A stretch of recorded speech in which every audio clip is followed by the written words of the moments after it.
80% electrician job के लिए इस प्रैक्टिकल टेस्ट में फेल हो जाते हैं। कुछ इसलिए फेल हो जाते हैं, उनको ये कनेक्शन करने बिल्कुल नहीं आते। कुछ को ये कनेक्शन तो करने आते हैं, मगर वो इन कनेक्शन करने में बहुत ज्यादा टाइम लगा देते हैं, जिसकी वजह से वो रिजेक्ट हो जाते हैं। इन कनेक्शन में आपको ये बताया जाता है कि ये हमारे पास 2 लैंप है और 2 सिंगल स्विच है, और ये सेंटर में दीवार है। एक लैंप और एक स्विच उस तरफ है, एक लैंप और एक स्विच जो है इस तरफ है। और मेन बिजली की 220 वोल्ट की जो पावर है वो भी सिर्फ एक स्विच की तरफ है, दूसरे स्विच की तरफ पावर मौजूद नहीं। और पहले ब्रेकर से लेके हमारे आखिर के स्विच तक सिर्फ 3 वायरें जा रही हैं। इन्हीं 3 वायरों को आपने इस्तेमाल करना है, आप इससे ज्यादा कोई वायर इस्तेमाल नहीं कर सकते। और करना आपने ये है कि दीवार के जो इस तरफ लैंप है उसको दीवार के उस तरफ वाले स्विच से ऑन करना है, क्रॉस में ऑन भी करना है, ऑफ भी करना है। दीवार के जो दूसरी तरफ लैंप है उसको दीवार के इस तरफ वाले स्विच से ऑन भी करना है, ऑफ भी करना है। वायरें जो है वो 3 ही रहेंगी और बिजली की पावर भी जो है एक तरफ ही मौजूद रहेगी। इस तरह के टेस्ट करवाने का मकसद ये होता है कि वो चेक करें कि आप अपने ज़हन का इस्तेमाल करते हुए कोई काम कर सकते हैं या नहीं कर सकते,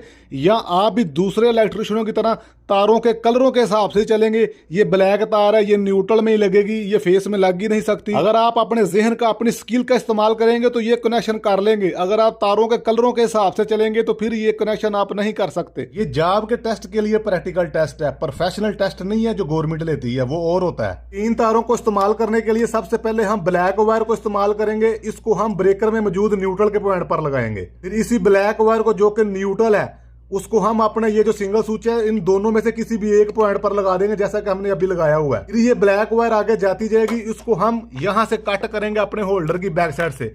यहां पर हम ये जो हमारी मेन न्यूट्रल आ रही है, होल्डर के एक पॉइंट पर मेन न्यूट्रल चली जाएगी। इसी ब्लैक वायर को कट करने के बाद इसके दूसरे एंड को हमने अपने होल्डर के दूसरे पॉइंट पर लगा दिया है। फिर यही ब्लैक वायर हमारे आगे स्विचेस में चली गई है, इसको भी हमने अपने स्विच के दोनों में से किसी एक पॉइंट पर लगा दिया है, जैसा कि अभी ये आपको नजर आ रहा है। ठीक है, रेड कलर को हम मेन फेस के पॉइंट पर लगाएंगे। इसी रेड कलर की वायर को यहां से गुजारते हुए इस होल्डर से भी गुजार लेंगे। इसके नीचे कोई वायर नहीं हमने रेड लगाई।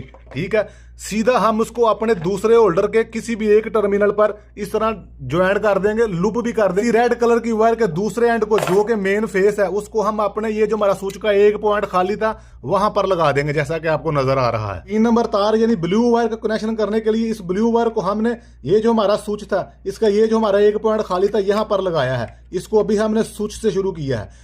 ये यहां से सीधी चली जाएगी, इस हमारे होल्डर में नहीं लगेगी। ये जो हमारा आगे होल्डर है, ये आप देख रहे हैं, यहाँ पर ब्लू वायर लग चुकी है और इससे आगे ये बिल्कुल फ्री है, वो वाली हमने कट कर दी। इस स्विच को ऑन करके हमने ये वाला लैंप जो है ऑन कर दिया, जैसा कि हमने बताया था।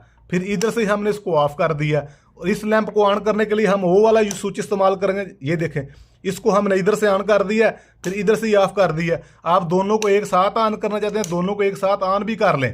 एक को ऑफ रखें, एक को ऑन करें, या दोनों को ऑफ कर दें, ये आपकी मर्जी है। दोनों तरफ से क्रॉस में ऑन भी हो रहे हैं और ऑफ भी हो रहे हैं।